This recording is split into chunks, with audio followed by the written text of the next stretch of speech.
Bonjour à tous, donc moi c'est Lauriane Blanc, je vais avoir 38 ans et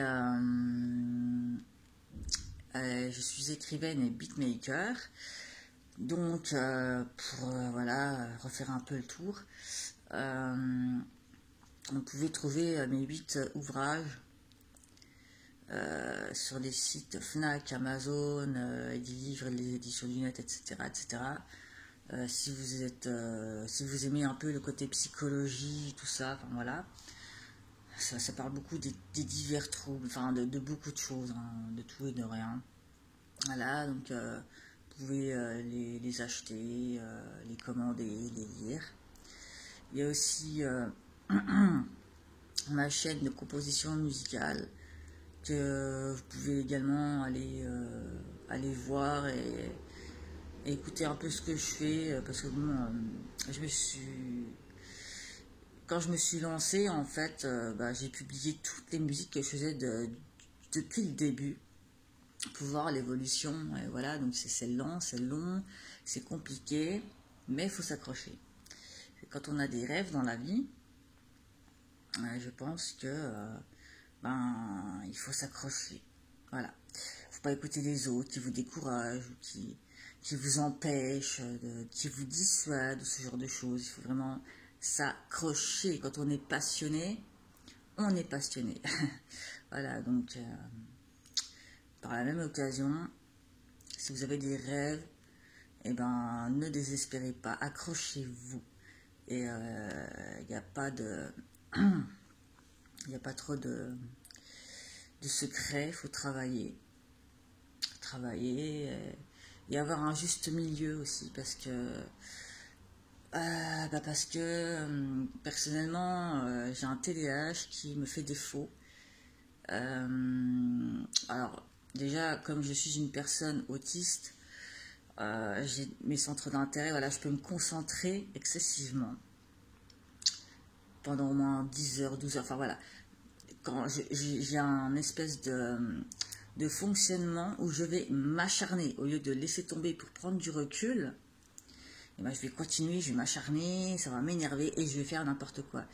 Donc il faut apprendre à surtout faire des pauses, prendre du recul, s'ennuyer, apprendre à s'ennuyer. Ça, j'ai du mal aussi à rester sans rien faire, avec les pensées qui passent en mode overthinking et qui turbine à je sais pas combien de bits secondes, voilà, à une allure assez folle, et ça s'arrête jamais, le débit ne s'arrête pas, et du coup, voilà, on n'arrive pas à se poser, on n'arrive pas, il faut, voilà, c'est tout le temps, ça peut être c'est un TDAH mental, mais ça peut être physique aussi, donc voilà, après c'est des choses assez spécifiques à chaque personne, j'ai envie de dire. Puisque moi, je voulais savoir d'ailleurs s'il y avait des personnes comme ça qui n'aimaient pas se reposer, enfin qui n'arrivaient pas à prendre le temps de s'ennuyer et de se reposer. Genre, elles vont aller se coucher, puis au bout de 5 minutes, ça va... Non, il faut qu'elles fassent quelque chose, donc elles vont se relever. Je suis comme ça, j'arrive pas, quand je suis extrêmement fatiguée, comme c'est le cas là tout de suite maintenant. Voilà, je fais une vidéo au lieu de me poser, de me reposer, parce que je n'arrive pas. Donc, c'est un peu chiant, dans le sens où on a besoin de se reposer, forcément, on a besoin que notre cerveau il se déconnecte, et moi j'ai encore du mal avec ça. Donc si vous êtes des personnes qui êtes dans ce genre de situation, n'hésitez pas à commenter et à me le faire savoir, parce que c'est très très très très chiant.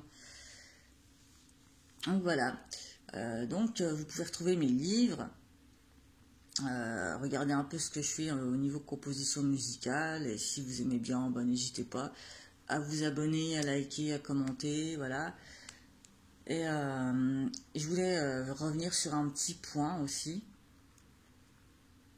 Donc, puisque je fais cette vidéo au jour d'aujourd'hui, parce que j'avais fait une vidéo il y a 1 an sur comment se débarrasser de l'alcool. Donc je suis assez contente, parce que ça fait un an. Ça fait un an ce mois-ci, ça fera un an le 26, je sais plus quand elle a été postée, enfin bref. Donc ça fait un an sans alcool, sans une seule goutte d'alcool. Et je suis contente et fière de moi. Voilà. Donc bien évidemment, il n'y a pas eu que l'alcool que j'ai arrêté, hein, pour des personnes qui... les nouvelles personnes qui vont venir sur la chaîne voir cette vidéo. Alors, je me suis dit, pourquoi pas inviter les gens à les aider, à donner des techniques ou voilà, à parler tout simplement des addictions, des TCA et tout ce genre de choses. Parce que voilà, moi j'aime pas dire je suis coach de vie, parce que dans ce cas-là on est tous coach de vie, parce qu'on a tous vécu des expériences, donc on a tous des choses à apporter aux autres. Donc voilà, moi c'est mon but là-dessus, bah, c'est d'apporter ce que je peux à qui le veut, voilà. Donc voilà, bon, j'ai arrêté beaucoup de choses, hein. Il y a eu le shit, l'alcool, l'héroïne, le crack, la cocaïne, la méthadone, les anxiolytiques. Bon, j'ai encore un petit traitement de fond que je ne devrais pas avoir, mais qui me fatigue extrêmement. Ça me fatigue énormément. Je me rends compte que même le peu qui me reste, enfin le peu, quand même pas mal, mais ça me fatigue à fond. C'est une catastrophe, donc j'ai dans l'idée de continuer mon sevrage, mais chaque chose en son temps. Pas tout, voilà. Donc j'ai arrêté beaucoup de choses. Il y a toujours des cravings, des cauchemars, où on rêve qu'on reconsomme, c'est normal, hein. Même des années plus tard, c'est normal de rêver qu'on reconsomme, parce que le cerveau, il n'a pas encore compris. Voilà, c'est le cerveau quoi, qui rejoue un peu tout ça, la frustration du produit, tout ça. Donc j'aimerais aider les personnes qui le veulent, qui n'arrivent pas peut-être à s'en sortir, mais qui le veulent, hein, pas qui font l'apologie de la drogue ou, voilà, ou des drogues, voilà, non, ça j'en veux pas sur ma chaîne. Si vraiment vous avez envie de vous sortir de toutes ces saloperies, voilà, et ben mettez-le en commentaire, ou voilà, et ben, je verrai ce que je peux faire à mon niveau. Et puis comme il y a eu beaucoup de choses aussi, hein, j'ai été dans les TCA, donc et moi ça m'exaspère un petit peu de voir des personnes dans les TCA qui se condamnent. Alors oui, c'est une maladie, hein, c'est comme les addictions, mais c'est pas comment dire, c'est pas définitif en soi. On peut réussir à se réguler, et enfin déjà à analyser le pourquoi. C'est très important. Il y a toujours un pourquoi, hein, dans l'histoire, que ce soit les addictions, les TCA, l'automutilation, les TS. Enfin, quand on a un mal-être, on va vers quelque chose, vers des produits, des substances. On va vers l'alimentation. C'est des produits aussi. Ça peut être aussi des substances, parce que ça peut être aussi addictif. Donc voilà, il ne faut pas dire je suis malade. Non, ça ne s'arrête pas à je suis malade. C'est pourquoi je suis tombée là-dedans. Pourquoi je suis là-dedans, et comment je vais faire pour m'en sortir, pour être mieux. Il y a toujours des causes à ces conséquences-là. On ne va pas dire, voilà, moi je me drogue, je suis malade, de toute façon, j'arriverai jamais à m'en sortir. Il ne faut pas se condamner. Se condamner, c'est un peu la facilité. Alors oui, ça laisse des séquelles. J'étais en dépression extrêmement sévère, hein, à partir de mes 16 ans. Là, je sors seulement la... Enfin voilà, ça fait, on va dire, depuis mes 36 ans, 37 ans, enfin, depuis que j'ai arrêté l'alcool, du coup. Donc ça fait il y a un an. Voilà. Il y a l'environnement toxique à prendre en compte. Il y a plein de facteurs. beaucoup de choses à analyser, à décortiquer et tout ça, pour pouvoir penser ses blessures, se reconstruire, retrouver qui on est, parce que quand on est sous l'emprise des produits, on n'est pas nous-mêmes, et comme on ne se supporte pas, sans produits, on n'arrive pas, on s'aime pas, donc on se supporte pas, donc on va vers les produits parce qu'on croit qu'on est des personnes, voilà, on nous a toujours pointé du doigt comme étant un problème, comme étant un méchant enfant ingrat, comme une saloperie destinée à faire le mal, enfin ce genre de choses, voyez-vous. Donc, quand on a reçu des choses comme ça tout le temps, qu'on nous a écrasés, bah, on veut se réfugier dans quelque chose qu'on pense nous apporter du bien parce qu'on veut fuir, mais en finalité, ça nous détruit davantage. C'est aussi un schéma toxique. Donc, voilà, les addictions, c'est comme... les addictions, c'est une emprise toxique. C'est comme une personne toxique, c'est le même fonctionnement. Et pour s'en détacher, bah, c'est la même chose. Il faut couper. Il faut couper, mais ça dépend. Hein, pas couper brutalement pour certaines addictions. Il ne faut pas non plus faire n'importe quoi, n'importe comment. Donc, voilà. Et moi, je trouve dommage que les personnes qui sont dans les addictions ou dans les TCA se condamnent. C'est possible vraiment de s'en sortir. Si je l'ai fait, c'est qu'il y a beaucoup de personnes qui peuvent le faire. Et quand on a vraiment la volonté, l'envie, le besoin de se sentir mieux, et qu'on veut vraiment se sentir mieux, eh ben, je pense qu'on peut vraiment surmonter tout ça. Et je vous assure qu'au niveau... quand j'ai arrêté l'alcool, je me suis rendu compte à quel point mon cerveau était endormi.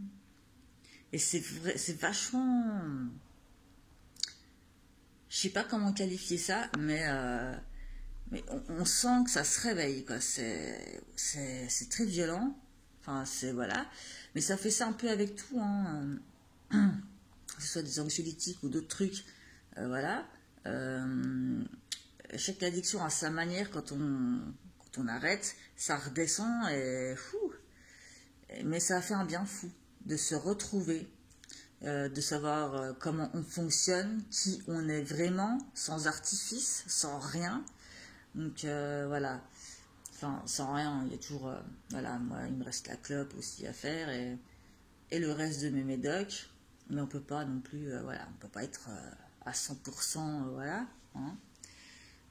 Le principal, c'est de se sortir des choses qui nous font vraiment mal, qui nous mettent mal, comme les drogues dures, les troubles du comportement alimentaire, c'est pas marrant non plus, mais il faut pas se condamner non plus en prenant ça comme une fatalité, en pensant qu'on va être malade à vie, non, non, non, non, non, c'est tout ça, rien n'est une fatalité en soi. Rien n'est vraiment chronique. Il y a des séquelles, mais rien n'est chronique, rien n'est définitif.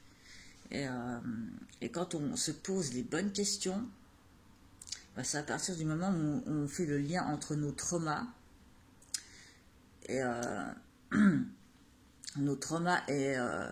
le pourquoi du comment on est tombé là-dedans. Donc les traumas, les conséquences. Hein, donc quand on a des traumas, bah forcément on se fait du mal parce qu'on culpabilise, parce qu'il y a, voilà, il y a plein de choses qui font que on reproduit les schémas toxiques. On a pensé qu'on était des mauvaises personnes et tout ça, donc on s'auto-punit en s'auto-mutilant, enfin en faisant plein de conneries et tout ça. Et il faut analyser tout ça. Parce que non, vous n'êtes pas des mauvaises personnes. La vision que vous avez de vous-même, elle a été... enfin voilà, elle est biaisée parce qu'on vous l'a complètement... on vous a imposé une vision de vous-même qui ne vous appartient même pas en fait. Donc vous pensez être une personne que vous n'êtes pas. Mais c'est quelque chose d'intrusif dans votre tête. Parce qu'on vous a tellement rabâché des trucs, enfin, des choses toxiques et négatives sur vous, que vous pensez que vous êtes comme ça. Alors que non, c'est non. Déjà, cette pensée, elle ne vous appartient pas. Il faut apprendre à penser par soi-même. Et je sais que c'est intrusif. Je sais à quel point ça fait mal et je sais aussi que c'est très dur de s'en débarrasser. Des pensées parasites comme ça, il y a aussi des séquelles. Il y aura toujours des séquelles, hein, il y aura toujours des pensées parasites, il y aura toujours des, voilà, il y aura toujours des choses qui n'iront pas. Mais le principal, c'est de faire de ces, voilà, d'en faire des détails qui ne nous atteignent plus. Et de montrer qu'on, voilà, qu'on est une personne à part entière. De savoir qui on est et ce que l'on vaut, ce que l'on, voilà, la réelle valeur qu'on nous accorde. C'est à nous de nous accorder une certaine valeur, enfin, pour dire, de nous estimer, voilà, à notre juste valeur. Donc voilà, il faut s'estimer à sa juste valeur et pas se laisser parasiter par les pensées, les jugements des autres sur vous. Et c'est destructeur, tout ça est destructeur. Donc voilà, en gros, c'est à peu près tout ce que j'ai à dire. Un grand chemin, un grand parcours sinueux. Alors moi, je me suis pas emmerdée dans ma vie. J'ai pas eu le temps. J'ai toujours travaillé sur moi. Et je travaille encore et toujours sur moi. Voilà, pour déconstruire beaucoup de choses, pour reconstruire beaucoup de choses. Et ainsi de suite, et c'est un truc qui n'en finit pas. Mais, et voilà, le but de tout ça, ben, c'est de se sentir mieux, c'est de se sentir soi-même, et c'est de savoir qui on est, où on va, ce que l'on veut, et ce que l'on ne veut plus dans notre vie. Voilà, tout simplement. Ben, je vous remercie de votre attention.